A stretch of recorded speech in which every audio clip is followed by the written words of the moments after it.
looks like the power's still on. I see some lights on. Look at this. This just blew up. Everything's going down the river into downtown Miami. We're in the Brickell section. As far as the peak wind gust over in Virginia Key at the Rosenstiel School. That's the University of Miami, where they got the wave pool and the meteorology and the atmospheric sciences. They measure the gust to 100 miles an hour, and we're not that far away. That's over on the Rickenbacker Causeway. No place to be. We've seen one vehicle out this morning. He came down the street, and then he backed up and went the other way for good reason. So the water is beginning to come up a little bit, but still, I would suspect the surge is not more than about 3 feet, but we're going to be dealing with this onshore wind for quite a while. It'll be mid to late afternoon as the hurricane goes north of our latitude. That's the east-west line. Once it does that, the winds will shift around from onshore to offshore, and at that point, the surge issue goes away. But we're still going to have all this wind.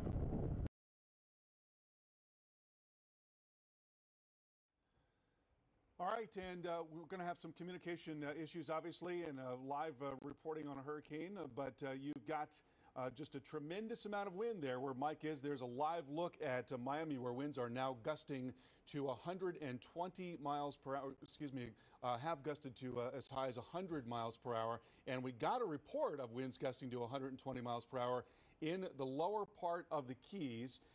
Just a tremendous amount of wind showing up there near that eye wall. We want to go now to Paul Goodloe, who's in the southwest Florida. And Paul, it looks like we are seeing a little bit more of a north-northwest motion. So I think you're still very much on track to see the worst of this storm coming up through the middle of the afternoon. Yeah, that's not the best news you want to hear here, Carl. In fact, the wind has kicked up so much, had to go to the hood and the ball cap here because the wind is overtaking some of the rain in this area. Kind of demonstrate how powerful the wind has been. This dominant easterly wind, even starting yesterday, it has pushed out low tide in the water farther out towards the Gulf than it typically is. Typically, this is where low tide would be. So there's a lot more of the coastline here exposed. And unfortunately, when we have that powerful right side of that Hurricane Irma come this way, we're going to see all this fill in pretty quickly, and then some more with the storm surge here. And typically we have about maybe a 3-foot range between high tide and low tide. And you can take that high water mark of dry land and you add the surge on top of that. And that's what we're so concerned about.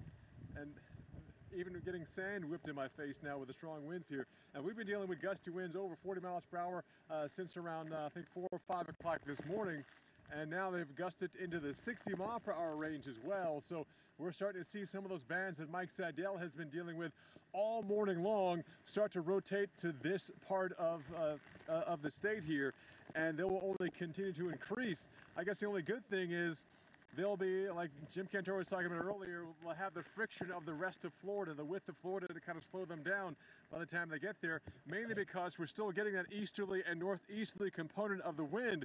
But as the eye continues this way, again, it's a counterclockwise. On the back side of that eye, we'll start seeing the wind shift on towards the west and coming in from the southwest.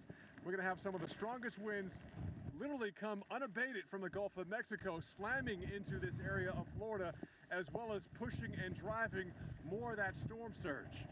So we're going to see perhaps our biggest rise in water as that center of Irma passes very close to this area. And again, having that eye just offshore is like the worst case scenario, because then we'll have that strongest part of that hurricane that in terms of the direction it's going, that right front quadrant.